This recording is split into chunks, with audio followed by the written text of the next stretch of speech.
पढ़ेंगे respiratory system. Respiratory system जो है वो वर्क करता है कार्डियोवास्कुलर या सर्कुलेटरी सिस्टम के साथ, और इसको हम पल्मोनरी या थोरेसिक मेडिसिन के अंदर लेते हैं। और एक जो इसमें स्पेशलाइज्ड जो स्पेशलाइजेशन वाले डॉक्टर्स होते हैं उनको पल्मोनोलॉजिस्ट या थोरेसिक या चेस्ट सर्जन भी बोलते हैं। ठीक है। तो रेस्पिरेटरी सिस्टम में होता क्या है बेसिकली कि ये सिस्टम क्यों सर्कुलेटरी सिस्टम के लिए इंपॉर्टेंट है, हमने पढ़ा था उसके अंदर कि जैसे कार्डियोवास्कुलर सिस्टम ब्लड का मेन काम होता है कि हार्ट ब्लड को पूरी बॉडी में पंप करता है। और ब्लड क्या लेके जाता है बॉडी के हर सेल्स तक, वो खाने पीने का सामान लेके जाता है, फूड एंड न्यूट्रिशन। दूसरा वो ऑक्सीजन लेके जाता है, और वापसी के अंदर वो कार्बन डाइऑक्साइड को यानी कि वेस्ट मटेरियल को ऑक्सीजन के, और साथ ही साथ जो फूड या न्यूट्रिशन हमने उसको दिया है हर सेल को, उसका जो वेस्ट मटेरियल होता है उसको वापस लेके आता है और बॉडी के से बाहर कर देता है with the help of kidneys and lungs. तो जो ये लंग्स हैं वो रेस्पिरेटरी सिस्टम में होते हैं। और रेस्पिरेटरी सिस्टम में बेसिकली फंक्शन क्या है वो सारा हम आज की उसमें सीखेंगे। कौन कौन से ऑर्गन्स या एक्सेसरीज ऑर्गन्स इसके अंदर इन्वॉल्व होते हैं, वो सारी चीजें पढ़ते हैं। तो हमारी बॉडी को कोई भी काम करने के लिए ऑक्सीजन की जरूरत पड़ती है, बिकॉज ऑक्सीजन के बिना जिंदा रह पाना मुश्किल है। तो इसलिए ऑक्सीजन जो सिस्टम प्रोवाइड करेगा वो एक इंपॉर्टेंट सिस्टम है। ऑक्सीजन रेस्पिरेटरी सिस्टम प्रोवाइड करता है।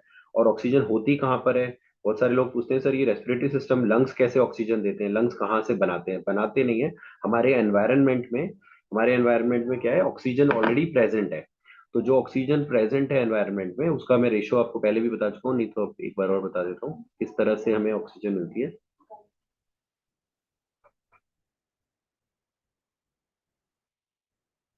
हाँ जी। तो ऑक्सीजन जो है वो टोटली प्रेजेंट कैसे है देखिए।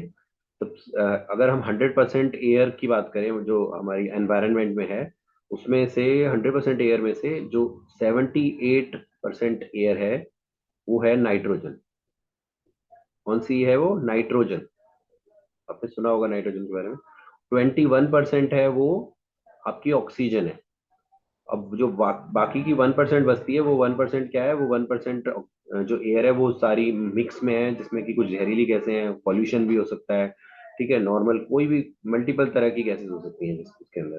तो 21% जो ऑक्सीजन है हमारी, वो ऑक्सीजन हम लोग इनहेल करते हैं, उसको इनहेल करते हैं तब हम लोग जिंदा रहते हैं। अदरवाइज हमारी बॉडी के अंदर जो 21% ऑक्सीजन जाती है तो वो पूरी की पूरी यूटिलाइज नहीं होती। उसमें से सिर्फ 4% जो ऑक्सीजन है, सिर्फ 4% ऑक्सीजन यूटिलाइज होती है, और बाकी 17% जो ऑक्सीजन है वो वापस सांस लेने के थ्रू निकल जाती है, एक्सपिरेशन के थ्रू। ठीक है, ये क्लियर है सबको कॉन्सेप्ट कि हमने 21% ऑक्सीजन जो एनवायरनमेंट में थी, वो हमने तो सारी ऑक्सीजन ली, सॉरी। हमने क्या किया, हमने जो भी एयर है वो मिक्स एयर ले ली। ये मान लीजिए एयर है, हमने मिक्स एयर को इनहेल कर लिया। अब उसमें से ऑक्सीजन भी है, नाइट्रोजन भी है, तो नाइट्रोजन तो सारी निकल जाएगी। जो ऑक्सीजन 21% गई है अंदर, उसमें से भी सिर्फ 4% यूटिलाइज होगी और 17% वापस निकल जाएगी बाहर हवा के उस पे एक्सपिरेशन यानी कि सांस छोड़ने के मेथड से। तो ये जो हमारी ऑक्सीजन अंदर रह गई है वो हमारे सेल्स तक ब्लड पहुंचा देगा। तो ये इसका स्टार्टिंग पॉइंट है। इसके बाद हम आते हैं कि ये कैसे करता है वर्क। तो रेस्पिरेटरी सिस्टम सर्कुलेटरी सिस्टम के साथ वर्क करता है, ऑक्सीजन लेके कार्बन डाइऑक्साइड छोड़ता है। अगर आपसे कोई एक लाइन में पूछे कि रेस्पिरेटरी सिस्टम का काम क्या है, तो आप ये बोलेंगे कि ये रेस्पिरेटरी सिस्टम हमारे हार्ट वाले कार्डियोवास्कुलर सिस्टम के साथ मिलकर काम करता है, और बाहर से ऑक्सीजन लेकर शरीर को देता है, हर हर सेल को, और वहां से कार्बन डाइऑक्साइड को लेकर वापस रेस्पिरेटरी सिस्टम के थ्रू बाहर निकल जाती है वो। तो ये आपको याद रखना है। अब इसके आते हैं कुछ मेजर ऑर्गन्स जो कि हमें याद रखने हैं। वो कौन कौन से होते हैं? ये nose, pharynx, larynx, trachea, bronchi and lungs, ये इसके इंपॉर्टेंट ऑर्गन्स हैं। तो ये किस तरह से वर्क करते हैं जल्दी से देखते हैं। देखिए, सबसे पहले हम लोग जब ब्रीद इन करते हैं, ब्रीद इन का मतलब सांस लेते हैं, तो वो दो जगह से आ सकती है। या तो आपके माउथ से एंट्री लेती है। सबसे पहले हमारे पास जब सांस लेने के लिए हम लोग कोशिश करते हैं तो दो ऑप्शंस हैं, या तो हम माउथ से सांस लेंगे या फिर हम नोज से सांस लेंगे। ठीक है। जब हम नोज से सांस लेते हैं उसका क्या प्लस पॉइंट है, और माउथ से लेते हैं तो उसका क्या नेगेटिव पॉइंट है, लेकिन ले सकते हैं। इमरजेंसी में मान लीजिए किसी को कोल्ड हो रखा है, नाक बंद है, तो उसके पास एक ऑप्शन होना चाहिए कि वो सांस ले ले, बिकॉज बिना ऑक्सीजन के हम लोग तुरंत मर सकते हैं। इसलिए भगवान ने दो ऑप्शंस दिए कि अगर नाक बंद है तो आप मुंह से सांस ले सकते हो। ठीक है। तो अब नोज के बेनिफिट्स क्या है कि नोज से लेने के, सबसे पहले आपने देखा होगा नोज जो है डिवाइडेड होती है इस तरह से, ये हमारी नोज है, तो यहाँ पर आपने देखा होगा हेयरी लाइक के स्ट्रक्चर होते हैं, यानी हेयर्स होते हैं यहाँ पर। ठीक है, उन वो जो हेयर्स हैं वो क्या काम करते हैं, वो प्राइमरी प्रोटेक्शन देते हैं हमें धूल मिट्टी के कणों से। तो जो हमारी बॉडी के अंदर सांस लेते वक्त धूल मिट्टी के कण घुस सकते हैं, उनको वो जो हेयर है वो रोकते हैं। तो ये कोई ऐसे ही नहीं बाल उसमें है अंदर, वो इसलिए है ताकि बड़े बड़े जो धूल मिट्टी के कण है वो हवा के ऑक्सीजन मतलब सांस लेने के थ्रू अंदर ना जाए। उसके बाद जो आता है नोज में, जब हम अंदर ऐसे थोड़ा पीछे की तरफ जाते हैं तो यहाँ पर नेजोफेरिंग्स का एक एरिया आता है। उसके अंदर म्यूकस टाइप का मटेरियल होता है। म्यूकस का मतलब होता है चिपचिपा पदार्थ। तो यहाँ पर एक चिपचिपा सरफेस होता है जिस पर और जो ऑक्सीजन या एयर के साथ जो गंदगी या धूल मिट्टी के कण अंदर जा रहे हैं, वो बालों से भी अगर निकल गए हैं, छोटे हैं, क्योंकि मोटे मोटे तो बाल रोक लेंगे, बट अगर छोटे हैं तो वो अंदर जाकर यहाँ पर इस चिपचिपे पदार्थ पे जाकर चिपक जाते हैं, और हमारी जो सांस है, एयर है जो हम ब्रीथ इन कर रहे हैं, वो क्लीन हो जाती है, साफ हो जाती है, और फिर उस वे में वो अंदर जाती है हमारे शरीर में। तो ये दो प्रोटेक्शन हमें नोज प्रोवाइड करती है। एक तो बालों से मोटे कणों को रोकने के लिए, और ये जो म्यूकस मेम्ब्रेन है उससे चिपक के वो गंदगी या धूल रुक जाती है और हमारी एयर क्लीन हो जाती है। उसके बाद हम देखते हैं आगे कि और क्या क्या काम है। देखिए, सबसे पहले इनके फंक्शंस टोटल, जैसे 3 मेजर पार्ट्स रेस्पिरेटरी सिस्टम के हैं, वो हम एक बार देखते हैं इसको थोड़ा डिटेल में। सबसे पहले आता है एयरवे। एयरवे यानी कि जो रास्ता है जहां से बाहर से अंदर तक एयर जाती है। अभी हमने दो चीजें देखी एयरवे की, नोज और माउथ। उसके बाद आप देखोगे यहाँ से ऐसे करके ये इधर गले से होता हुआ नीचे गया, तो ये एयरवे है सारा, ये वाला जहाँ से हवा अंदर तक जा रही है, यहाँ पे ऐसे करके। उसके बाद आता है नेक्स्ट, सेकंड पार्ट आता है लंग्स। तो लंग्स हो गए ये वाले आपके, ये हमारे लंग्स हो गए। के बाद तीसरा आता है मसल्स ऑफ रेस्पिरेशन। अब मसल्स ऑफ रेस्पिरेशन का मतलब क्या है, कि जो हमारी हेल्प करते हैं कि ये जो प्रोसेस है ब्रीद इन और ब्रीद आउट, सांस लेने और छोड़ने का जो प्रोसेस है, उसमें जो मसल्स हेल्प करते हैं उसको मसल्स ऑफ रेस्पिरेशन बोलते हैं। इसके अंदर जो मेजर चीज आती है वो डायफ्राम की आता है रोल। वो डायफ्राम का रोल क्या है वो मैं अभी आपको बताऊंगा, और बाकी ऑर्गन्स के बारे में हमने ऊपर देखा अभी। लंग्स जो है वो functional unit of respiratory system का काम करता है, और जो कि ऑक्सीजन का कार्बन डाइऑक्साइड का इंटरचेंज होता है वो लंग्स के अंदर होता है। इंटरचेंज का मतलब, जैसे कि अंदर हमारे शरीर में ब्लड है और बाहर हमने हवा से ऑक्सीजन को लिया। अब ब्लड जो है वो क्या करेगा, अपना कार्बन डाइऑक्साइड वापस करेगा इसको लंग्स को, और लंग्स ऑक्सीजन ब्लड में डालेंगे। तो ये जो इंटरचेंज हो रहा है जिसमें कार्बन डाइऑक्साइड इधर जा रही है और ऑक्सीजन इधर जा रही है, ये कहाँ पे होता है, ये लंग्स के अंदर होता है। इसलिए लंग्स को हम फंक्शनल यूनिट कहते हैं। फंक्शनल मतलब जो मेन काम करती है। और मसल्स ऑफ रेस्पिरेशन में आपका डायफ्राम और इंटरकोस्टल मसल्स होते हैं। इंटरकोस्टल का मतलब जो चेस्ट के मसल्स हैं, ये पंप करने में हेल्प करते हैं, एयर को पुश करने में, और लंग्स के बाहर निकालने में सांस को हेल्प करते हैं। कैसे करते हैं वो भी हम डिस्कस करते हैं। देखिए, अब क्या होता है जब हम सांस ले लेते हैं, मान लीजिए हमने सांस ली, तो ये जो लंग्स है हमारे, ये गुब्बारे की तरह होते हैं, बलून की तरह स्ट्रक्चर होता है, तो इसमें ये फूल जाते हैं। मान लीजिए ये फूलने के बाद अब इसका स्ट्रक्चर ये इतना हो गया, यानी थोड़ा साइज बढ़ गया इसका गुब्बारे का ऐसे, और ऐसे ही इसका साइज बढ़ गया ये वाले लंग का। तो ये जब फूलता है तो ये जो डायाफ्राम है, ये वाला जो मसल आप देख रहे हो, ये डायाफ्राम नीचे की तरफ हो जाता है, यानी कि ये ऐसे होता है, फिर ये हो जाता है इस तरह से यहाँ पे। तो ये इतना एरिया जो है ये एक्स्ट्रा लंग्स को कवर कर लेते हैं ऐसे करके। ये सबको समझ में आ गया कि ये नीचे हो गया इधर, और ये लंग्स फूल गए तो उन्होंने इसको धक्का देके इस वाले जगह को थोड़ा नीचे कर दिया। तो ये सांस लेने के प्रोसेस में है। जब हम सांस लेके इनको लंग्स को फुलाते हैं, चेस्ट आप सांस लेते हो, आप देखोगे चेस्ट आपकी फूलती है ना, तो ये डायाफ्राम जो है वो नीचे की तरफ आ जाता है। तो वापसी में फिर क्या होता है कि जब ये नीचे आता है डायफ्राम, तो वापस में इसका, क्योंकि जैसे आप रबड़ को खींचोगे तो रबड़ खींचने के बाद वापस अपनी जगह पे जाने की कोशिश करती है, तो ये डायफ्राम फिर से अपनी जगह पे जाने की कोशिश करेगा। और कोशिश करने के चक्कर में क्या करेगा, इन दोनों फूले हुए गुब्बारों को प्रेशराइज करेगा, प्रेशर देगा या पुश करेगा, जिससे कि ये गुब्बारे थोड़ा कॉन्ट्रैक्ट होंगे, सिकुड़ेंगे, और इसके अंदर की एयर वापसी इसी एरिया से जहां से ये आई थी, वहां से नाक के थ्रू या मुंह के थ्रू बाहर निकल जाएगी।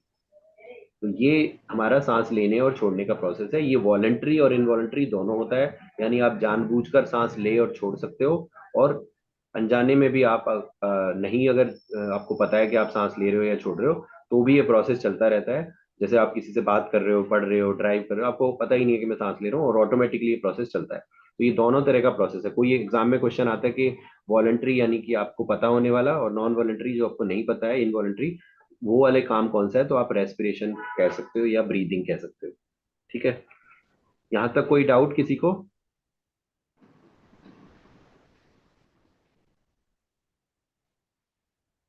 सबको क्लियर है ये बात? यस सर, क्योंकि आधा तो आपने जब हार्ट का समझाया था तभी समझ में आ गया था, हाँ वेरी गुड। डायफ्राम वाला तो। हाँ जी हाँ जी, ये वही चीज़ है सेम।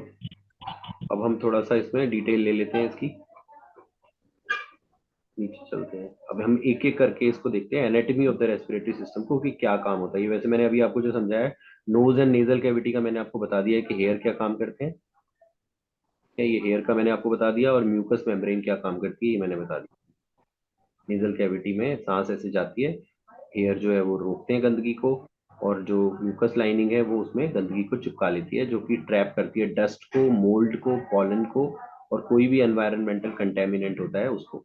तो ये मोल्ड और पोलन क्या होते हैं, जैसे कि फूलों का पराग आपने सुना होगा, उस तरह की चीजें, या जो भूसा आपने सुना है, जैसे जो जानवर खाते हैं भूसा टाइप का, लकड़ी के छोटे छोटे कण, इस तरह की चीजें हो गई, धूल के कण हो गए, या पॉल्यूशन के कण हो गए, उन सबको ये हमारा ट्रैप कर लेता है, जो चिपचिपा पदार्थ होता है, म्यूकस मेम्ब्रेन बोलते हैं ये वाला, म्यूकस लाइनिंग। इसके बाद नीचे चलते हैं। ये माउथ का बताया है, हालांकि माउथ इस चैप्टर से ज्यादा हमें डाइजेस्टिव सिस्टम में पढ़ना है, बट आप बस ये एक इमेज है ताकि आप समझ में आए कि माउथ से भी आप सांस ले सकते हो। और इस तरह से ये जो पीछे वाला हिस्सा आप देख पा रहे हो, माउथ के पीछे वाला हिस्सा, ये फेरिंग्स कहलाता है, वो भी हम नीचे देखेंगे। तो नीचे चलते हैं। अब आता है फेरिंग्स। फेरिंग्स को हम लोग थ्रोट भी बोलते हैं, गला बोलते हैं हिंदी में इसको। फेरिंग्स मतलब गला। तो ये गला जो है ये क्या है, थ्रोट जो है ये एक मस्कुलर फनल होता है, जो कि नेक के पीछे से आगे की तरफ होता है। और इसके अंदर दो मेजर जो सबसे बड़े स्ट्रक्चर जो स्टार्ट होते हैं यहाँ से, वो होते हैं ईसोफेगस, जो कि और लैरिंग। तो जो फेरिंग्स को अगर आप देखो, गले को आप तीन हिस्सों में डिवाइड कर सकते हो। सबसे पहला होता है नेजोफेरिंग, दूसरा होता है ओरोफेरिंग्स, और तीसरा होता है लैरिंगोफेरिंग। इन तीनों को देखते हैं कि ये क्या काम करते हैं। सबसे पहले जैसे हम डिस्कस कर रहे थे कि एक फ्लैप ऑफ इलास्टिक टिश्यू होता है जिसको हम एपिग्लॉटिस बोलते हैं। अब ये क्या होता है ये मैं बता देता हूँ। जब हम सांस लेते हैं या खाना खाते हैं, दोनों प्रोसेस को समझिए, तो हमारे गले के नीचे से ना दो पाइप्स निकलते हैं, इस तरह से ऐसे करके जुड़े हुए दो पाइप हैं। एक पाइप के ऊपर इस तरह का ढक्कन लगा होता है, फ्लैप ऑफ टिश्यू बोलते हैं उसको। फ्लैप का मतलब एक ढक्कन की तरह का स्ट्रक्चर। और इसको हम एपिग्लॉटिस बोलते हैं। इसका काम क्या होता है वो समझ लीजिए, बहुत आसान है। इसका काम ये होता है कि जब हम सांस ले रहे होते हैं, सॉरी, हम जब खाना खा रहे होते हैं, तो ये वाला है फूड पाइप, खाना खाने वाला पाइप, इसको हम बोलते हैं ईसोफेगस, ये रहा ईसोफेगस। और ये वाला जो है ये सांस वाला पाइप है, इसको हम विंड पाइप बोलते हैं, या फिर बोलते हैं ट्रैकिया, तो बोलते हैं ट्रैकिया। ठीक है। तो जो ट्रैकिया है, ये सांस लेने वाला जो पाइप है, इस ये हम जब खाना खाते हैं तो ये खाना हमारा इस सांस लेने वाले पाइप में ना जाए, इसलिए ये जो ढक्कन है ये इसको सांस लेने वाले पाइप को कवर कर लेता है, जिससे कि हमारा खाने का कोई छोटा सा कण भी इसमें नहीं जाता। इसीलिए बोलते हैं कि लेकिन जब आप कोई खाना खाते वक्त कोई बात करते हो, या आपकी थॉट प्रोसेस कुछ अजीब सी एकदम से कुछ ध्यान में आ जाता है, तो एकदम से क्या होता है, ये फ्लैप ऑफ टिश्यू हिल जाता है, और थोड़ा सा कण जो है वो आपके इस वाले हिस्से में, ट्रैकिया में चला जाता है, जिससे आपको इमीडिएटली खांसी आ जाती है। इसीलिए पहले के लोग बोलते थे कि भाई खाना खाते वक्त बोलो मत, क्योंकि उससे क्या होता है, खांसी आती है। खांसी का कारण क्या होता है कि फ्लैप ऑफ टिश्यू जो एपिग्लॉटिस है ये हिल जाता है, और खाने का छोटा सा कण आपके ट्रैकिया में चला जाता है। और विंड पाइप ये बर्दाश्त नहीं कर सकता कि कोई भी कण जो है इसके अंदर आए, पार्टिकल कोई आए। ये क्लियर है? मैं जो मैंने बताया अभी, एपिग्लॉटिस का वाला फंडा क्लियर है? क्योंकि ये आएगा आपके एग्जाम में कि फ्लैप ऑफ कार्टिलेज क्या है, ये वाला इसका नाम बताइए। तो आपके पास ऑप्शन होंगे, उसमें से आपको एपिग्लॉटिस चुनना है। तो एपिग्लॉटिस और ईसोफेगस दोनों अलग अलग चीजें हैं।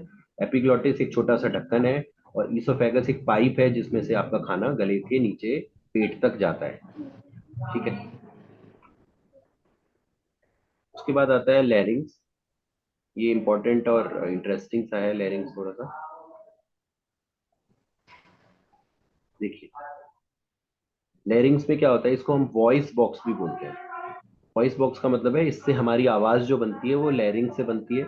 और ये सेकंड पार्ट है। जो हमने फेरिंग्स पढ़ा था उसका पहले नेजो फेरिंग्स था, नेजो फेरिंग्स के बाद था ओरो फेरिंग्स, और एक होता है लैरिंगो फेरिंग्स। तो ये जो है लैरिंक्स जो है वो वॉइस बॉक्स कहलाता है, थायराइड कार्टिलेज जिसके अंदर एक होता है जिसको हम एडम्स एप्पल बोलते हैं। आपने देखा होगा मेल्स में, अगर आप देखेंगे इधर गले में मेरे, देखिए यहाँ पे एक उठा हुआ सा एक मोटा सा हिस्सा होता है गले पे, जो कि ज्यादातर मेल्स में ही होता है, इसलिए इसको एडम्स एप्पल बोलते हैं। एडम का मतलब मेल्स, तो एडम्स एप्पल बोला जाता है। और वहाँ वो उसका मेजर काम होता है आवाज क्रिएट करना, और जो भारीपन हमारी आवाज में होता है मेल्स की आवाज में, वो इस एडम्स एप्पल की वजह से होता है। और ये इसके बाद वोकल कॉर्ड्स होते हैं, वोकल फोल्ड्स होते हैं, जो कि हमारी आवाज को, जैसे हम सांस, हवा ऊपर नीचे जाती है तो आवाज क्रिएट होती है, तो ये वोकल फोल्ड्स लैरिंग्स होते हैं। तो कोई पूछे कि भाई आवाज कहाँ से बनती है, वो लैरिंग्स में से बनती है। तो बॉडी को साउंड या स्पीच और सिंगिंग, जो गाने के लिए और बोलने के लिए जो आवाज आ रही है, वो लैरिंग। फिर आपको बताना है ट्रैकिया क्या होता है। ट्रैकिया भी हमने डिस्कस किया था कि एक विंड पाइप होता है ट्रैकिया। और इसका स्ट्रक्चर एक बार देख लेते हैं, इंटरेस्टिंग स्ट्रक्चर है वो। तो ऊपर वाले में प्रश्न, ये देखिए, यहाँ पे देखेंगे ध्यान से, देखिए ये यहाँ से लेकर, ये जो आप देख पा रहे हैं ये ट्रैकिया है, ये वाला। अब ये ट्रैकिया में ये लाइन लाइन आपको नजर आ रही होगी, ये क्यों है और क्या काम करती है वो मैं आपको बताता हूँ। ये ट्रैकिया विंड पाइप है, यानी गले तक जब आप नाक से सांस लेते हो या मुंह से सांस लेते हो, उसके बाद जब गले के नीचे हवा जाती है तो इसमें घुसती है। इसमें एक फ्लैप ऑफ टिश्यू होता है, जब आप सांस लेते हो तो थोड़ा सा खुलता है, यहाँ से हवा अंदर घुस जाती है आपकी, जो आपने इनहेल की है। उसके बाद यहाँ पर एक रिंग लाइक स्ट्रक्चर होता है, ये वाला एक ऐसे करके रिंग्स बनी होती है। रिंग्स मतलब अंगूठी की तरह गोल गोल सर्कल्स बने होते हैं। और इनका काम क्या होता है, ये अगर इसमें यहाँ पर भी चिपचिपा पदार्थ होता है ऐसे करके यहाँ पर साइड में, और इन रिंग्स का ये काम होता है कि अगर पूरी सावधानी बरतने के बाद भी गंदगी आपके सांस में चली गई है, धूल मिट्टी या कहीं, तो उसको ये यहाँ पर इस वाले दीवारों पे ट्रैप कर लेता है या चिपका लेता है सारी धूल मिट्टी को। और ये रिंग्स क्या करती हैं, इसको जो, प्लीज साउंड म्यूट कर लीजिए अपना। तो ये जो रिंग्स हैं, ये क्या करती हैं, जो भी चिपका हुआ पदार्थ है म्यूकस के साथ, यानी जो बलगम या स्प्यूटम आपका निकलता है, हम थूकते हैं जो चिपचिपा पदार्थ, वो उसके थ्रू ये रिंग्स उसको ऊपर की तरफ लेके चलती हैं। तो जो भी गंदगी यहाँ पे आती जाएगी सांस लेने के थ्रू हवा में, वो उसको चिपकाता जाएगा और ये रिंग्स उसको ऊपर की तरफ ले जाती हैं यहाँ पर, और गले को दे देती हैं, और गले से हम ऐसे करके हम थूक देते हैं उसको। तो कभी भी हवा में गंदगी अंदर तक, लंग्स तक नहीं जानी चाहिए। इसीलिए ये थर्ड पॉइंट ऑफ प्रोटेक्शन है, जो कि हमारी एयर को साफ करता है, ट्रैकिया। ट्रैकिया के बाद ऐसा सिस्टम नहीं है, ट्रैकिया तक 3 जगह, नोज में, और उसके बाद फिर आपका म्यूकस मेम्ब्रेन जो नेजोफेरिंग था उसमें, और तीसरा ट्रैकिया में, 3 जगह हमारी एयर साफ होती है। उसके बाद वो फिर आगे बढ़ती है। ठीक है, क्योंकि इसको जब लास्ट में जाना होता है ना एयर को, तो मैं आपको बताता हूँ कितना, तो पहले भी बताया मैंने, ब्लड की जो सर वो होती है, कैपिलरीज होती है, वो इतनी पतली होती है, सुई की नोक के 4,000वें हिस्से के बराबर होती है। तो इतनी पतली होने की वजह से उसमें अगर जरा सा भी कोई कण वगैरह चला गया तो वो फिर वर्क नहीं करेंगी। इसीलिए हमारा जो एयरवे है वो साफ रहना चाहिए, और हमारी जो एयर जा रही है उसमें कोई भी गंदगी नहीं होनी चाहिए। तो यहाँ से वो फिर लास्ट में ट्रैकिया के बाद आता है जो नेक्स्ट पार्ट है, वो ब्रोंकाई है। ब्रोंकाई आप देख सकते हो, ये ब्रोंकाई है। ब्रोंकाई का मतलब दो ब्रोंकस, यानी प्लूरल वर्ड है ब्रोंकाई, वैसे सिंगल को ब्रोंकस बोलते हैं। तो ये जो तना आप देख रहे हो, ये वाली जो ब्रांच है, ये बेसिकली ब्रोंकस कहलाती है। ये ब्रोंकस कहलाती है, और ये पेड़ की तरह स्ट्रक्चर होता है बेसिकली, जैसे कि पेड़ की ये मेन, ये हो गया ट्रैकिया, और फिर उसकी एक मेजर मेजर ब्रांचेस निकलती हैं, फिर उससे फिर फर्दर और छोटी छोटी ब्रांचेस निकलती हैं ऐसे। इसी तरह से इसमें, जगदेव सर साउंड म्यूट कर लीजिए।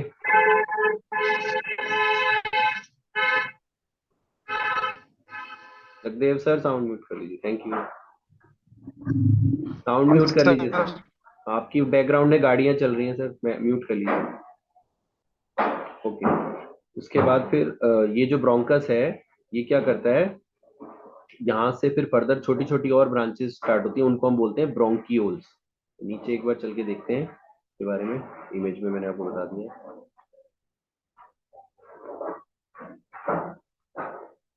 ये देखिए ब्रोंकाई एंड ब्रोंकियोल्स हम पढ़ रहे थे, तो right and left branches bronchi बोलते हैं दोनों मिला के। और जो आगे की छोटी छोटी ब्रांचेस होती हैं उनको ब्रोंकियोल्स बोलते हैं। Finally the millions of tiny terminal bronchioles conduct air to the alveoli of the lungs. अब ये वाली लाइन का मतलब क्या है, कि जो ब्रांचेस लास्ट में निकलती है ना, जैसे आपने पेड़ पे देखा होगा कि छोटी सबसे आखिरी जो ब्रांच होती है पतली सी, उस पे फूल, फ्लावर टाइप का या कोई भी कली टाइप की चीज लगती है ना, उसको बर्ड्स तक है। ऐसे ही एक एल्वियोलाई स्ट्रक्चर होता है लंग्स में, जो कि जब आखिरी ब्रांच जो होती है उसके एंड में ऐसे करके लगा होता है ये एल्वियोलाई। तो जो हमारा एयर का ट्रांसपोर्टेशन होता है या एक्सचेंज होता है ना ब्लड के साथ, वो इस एल्वियोलाई में होता है। तो ऐसे हजारों लाखों एल्वियोलाई हमारे लंग्स में हैं, जो कि पेड़ के अगर हिसाब से देखें तो फूल की तरह होते हैं। और लंग्स में एल्वियोलाई बोला जाता है उनको। और वो सबसे लास्ट जो ब्रांच है ब्रोंक्यूल, उसके बाद होते हैं छोटे छोटे। और ये एल्वियोलाई का स्ट्रक्चर भी हमारे पास इमेज है, उसको हम देख के सीखते हैं कि क्या करता है ये। यहाँ पर आते हैं। ये जो देख पा रहे हो आप इमेज, इसमें ये देखिए, ये ना फ्लावर की तरह आपने देखा, ये वाला जो स्ट्रक्चर है इसमें एल्वियोलाई है। इस एल्वियोलाई का एक पार्ट, ये छोटा सा पार्ट देख रहे हैं हम, ये छोटा सा पार्ट हमने यहाँ पे ऐसे बनाया। इसमें देखिए ये जो ट्रेवल कर रहा है, ये ब्लड ट्रेवल कर रहा है। ये जो दिख रहे हैं ये ब्लड के सेल्स हैं, red blood cells, white blood cells. अब यहाँ पर एक्सचेंज आप देखिए, मैं इसको कलर बदल के दिखाता हूँ आपको। यहाँ पे आप एक्सचेंज देख सकते हो, ये लिखा हुआ है कार्बन डाइऑक्साइड। ये ब्लड के अंदर कार्बन डाइऑक्साइड है जो कि यहाँ से निकल के एल्वियोलाई में आ गई। और एल्वियोलाई में जो ऑक्सीजन थी, जो हमने ऊपर से सांस लेके डाली थी, वो ऑक्सीजन यहाँ से ब्लड के अंदर घुस गई। देख रहे हो ना आप, एक्सचेंज हो रहा है। तो ये एल्वियोलाई जो छोटी, सबसे छोटी सी फ्लावर जैसी ब्रांच का आखिरी पार्ट होता है, उसके अंदर ये एक्सचेंज हो रहा है। और ये जो आपको ये इतना बड़ा दिख रहा है, ये एक्चुअल में इतना छोटा है जितना कि आप, मैंने अभी बताया कि सुई की नोक, जैसे मैंने ऐसे करके माउस का ट्रैप किया, ये छोटी सी नोक बनाई, इसका 4,000वां हिस्सा, यानी इतना छोटा, इतना छोटा एरिया आपको ये इतना बड़ा करके दिख रहा है। उतने लेवल पे जाकर सोचो, आपका ब्लड और एयर का एक्सचेंज हो रहा है, कार्बन डाइऑक्साइड और ऑक्सीजन का एक्सचेंज हो रहा है। तो इतनी छोटी छोटी ब्लड की कैपिलरीज हमारी बॉडी में ट्रेवल कर रही हैं। तो आई होप यहाँ तक सबको क्लियर है। ये पूरा प्रोसेस मैंने आपको बता दिया कि किस तरह से ब्रीद इन होती है, हम सांस लेते हैं, नाक से सांस ली, ट्रैकिया तक गए, वहां पे दोनों पॉइंट पे सफाई हो गई हवा की, फिर ब्रोंकाई में, ब्रोंकस में, दोनों तरफ लंग्स में चले गया एयर। और जाने के बाद जो राइट लंग होता है उसके 3 लोब्स होते हैं। देखिए, पहला लोब है अपर लोब, दूसरा मिडिल लोब, तीसरा लोअर लोब, यानी 3 पार्ट होते हैं राइट लंग के। और लेफ्ट लंग के 2 पार्ट्स होते हैं, 2 लोब्स होते हैं लेफ्ट लंग में इसमें, क्योंकि इसमें जो तीसरा लोब की जगह नहीं होती, तीसरे लोब की जगह के बदले यहाँ पर हार्ट होता है, यहाँ पर हार्ट होता है इस जगह पर। तो लेफ्ट लंग में कोई पूछे कितने लोब्स हैं, तो 2 लोब्स होते हैं, और राइट लंग में 3 लोब्स होते हैं। लोब्स का मतलब होता है चैम्बर, LOBES। ठीक है, छोटे छोटे पार्ट कह सकते हो या रूम्स कह सकते हो, कुछ भी कह सकते हो। तो ये पूरा रेस्पिरेटरी सिस्टम का थ्योरी है जो अभी हमने पढ़ी है। अब इसमें से कुछ पार्ट्स को अलग से हम दोबारा से देख लेते हैं। जैसे लंग्स के बारे में जानना हो, ये मैंने अभी बताया आपको, 2 लोब्स हो गए। अब 2 तरह की रेस्पिरेशन होती है, ये क्वेश्चन आता है कई बार कि एक्सटर्नल और इंटरनल रेस्पिरेशन क्या होती है। एक्सटर्नल रेस्पिरेशन का मतलब है गैसेस का एक्सचेंज होता है alveoli and the blood in the capillary surrounding the walls of the alveoli. यानी कि एल्वियोलाई से, जो अभी हमने नीचे स्ट्रक्चर देखा था, उससे ब्लड में, यानी ब्लड अभी जा रहा था नीचे, हमने देखा ना यहाँ ब्लड जा रहा है, और एल्वियोलाई से उसमें ऑक्सीजन गई और कार्बन डाइऑक्साइड एल्वियोलाई में आ गई। यानी लंग्स का और ब्लड के बीच में जो रेस्पिरेशन हो रहा है उसको हम बोलते हैं एक्सटर्नल रेस्पिरेशन।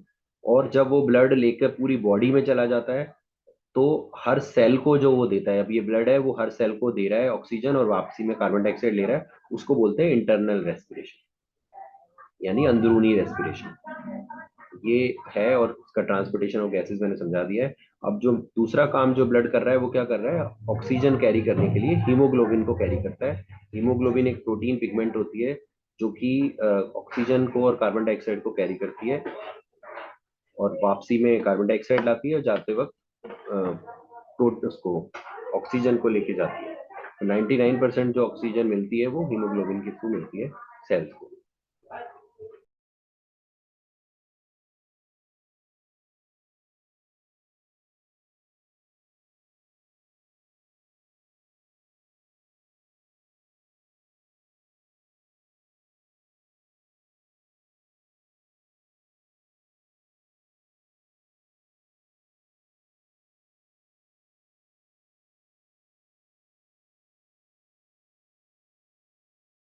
क्या सवाल था? हाँ, वेरी गुड। हाँ जी सर, पूछिए। सर, आपने उस दिन जो प्रोटीन के बारे में हमें कहा था कि लीन बॉडी को फैट बढ़ाने के लिए आपने 40-40-20 कहा था सर। लीन बॉडी को फैट नहीं बढ़ाना हमें सर, फैट तो हमें कभी भी नहीं नहीं बढ़ाना सर, मसल खाने में। मसल गेन के लिए। हाँ, मसल गेन के लिए, हाँ जी जी। हाँ, मसल गेन में।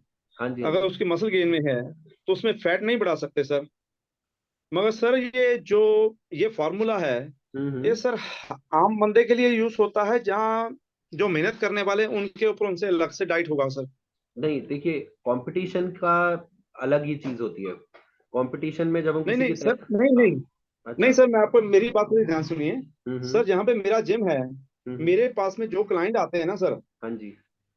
वो टोटली, जहाँ तो वहाँ पे फोर्जिंग इंडस्ट्री है, हम्म। ठीक है जी, जहाँ वहाँ पे धागा प्लांट है, ठीक है। वहाँ के अंदर जो टेम्परेचर, नॉर्मल टेम्परेचर भी है ना सर, जो हम्म। रहता है 45 से 50 डिग्री अंदर टेम्परेचर कम से कम होता है सर। ठीक है। तो उसके लिए हमें उसको फैट ज्यादा देना पड़ता है सर। उनकी बॉडी इतनी लीन होती है कि स्पोर्टिंग बेल्ट भी उनके नहीं आती सर। ओके। जी। तो उसके लिए आप मेरे को बताइए, उनके लिए फॉर्मूला क्या करूं सर? देखिए, मैं आपको बताता हूँ कि हम किसी को ना फैट देकर खिलाकर फैटी फैटी करना चाहें तो नहीं हो कर सकते। जब उसकी मेटाबॉलिज्म ऑलरेडी इतनी फास्ट है, आपने बताया कि जैसे कि उनका बेल्ट भी नहीं आ रही, इतने ऑलरेडी वो बहुत लीन है ना। तो जी सर। वो अपनी हेल्थ इंप्रूवमेंट के लिए हमारे पास आ रहे हैं कि हमारी हेल्थ इंप्रूव हो। तो हमारे हमारे हिसाब जी से सर। हेल्थ इंप्रूवमेंट का मतलब फैट बढ़ाना नहीं है बॉडी के अंदर। हमारा मकसद है कि उनका ओवरऑल साइज इंप्रूव हो, जिसमें कि मसल्स ज्यादा हो और बॉडी का मास लेवल बढ़े। ठीक है। तो फैट तो ऑटोमेटिकली बढ़ जाता है सर। फैट को बढ़ाना नहीं पड़ता। हम लोग जैसे, जिसकी मेटाबॉलिज्म स्लो होती है ना, और अगर वो जीरो फैट डाइट ले रहा है और सिर्फ कार्बोहाइड्रेट में जी सर। रोटी, सूखी रोटी खा रहा है, सूखे चावल खा रहा है, तब भी वो फैट में कन्वर्ट हो जाएगा। तो थोड़ा बहुत तो फैट तो हमारी सर, कार्बोहाइड्रेट और प्रोटीन भी दे देती है, बट प्रॉब्लम कहाँ आती है, क्योंकि फैट एक नेसेसरी चीज है जो कि हमें देनी है। इसीलिए मैंने बोला कि 20% हमें रखनी है, क्योंकि बहुत सारी, जैसे हमारी बॉडी की लाइनिंग हो गई, हमारी नहीं बॉडी। सर, नहीं सर, हाँ। बाकी है ना, मेरे को उनके साथ एक्सपेरिमेंट सर करना पड़ता है। मैं उनको हाँ। इतना फैटी कई बार देता हूँ, कैलोरी उनकी इतनी प्लस करता हूँ, मैं उनको दूध जलेबी तक खाने के लिए बोलता हूँ सर। फिर वो जाके काम करता है उनके ऊपर सर। देखिए, सबके अपने अपने फॉर्मूले हैं। इससे देखो, बट इससे ऊपर तो खतरनाक और डाइट कोई नहीं है। दूध जलेबी से ऊपर तो कोई नहीं है। तो वही तो मैं कह मैं रहा हूँ उनको सर, आप हफ्ते में 4 दिन कम से कम बोलता हूँ सर। बिल्कुल सही बात है सर। मैं आपको सिर्फ यही कह रहा हूँ, आप जो है वो वेट गेन करने पे फोकस कर रहे हैं और मैं उनकी हेल्थ जी सर। इंप्रूवमेंट के ऊपर फोकस कर रहा हूँ। हम वेट गेन करने के नहीं लिए सर, आप उनके कार्ब्स भी तो देखो। एक दूध जलेबी में क्या है, दूध में प्रोटीन है और जलेबी के अंदर जी मीठा सर। है। मीठा है और एक मैदा है, जी। दोनों चीजें हैं ना उसके अंदर, प्लस तीसरे में आप उनको जी सर। एक्स्ट्रा जो है वो घी तेल एक्स्ट्रा है। तो जलेबी देने की बजाय जी जी। अगर मैं उनका कार्ब का लेवल हेल्दी वे में बढ़ा दूं, क्योंकि बॉडी को नहीं पता जी कि सर। वो कहाँ से ले रहा है कार्ब। वो चीनी खा रहा है जी या वो फ्रूट खा रहा है या वो रोटी खा रहा है, उसको नहीं पता। उसको तो अल्टीमेटली कार्ब्स की नॉलेज है बॉडी को, हमारी बॉडी को।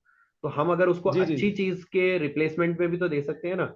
हम उसका कार्ब्स भी तो बढ़ा सकते हैं डायरेक्टली।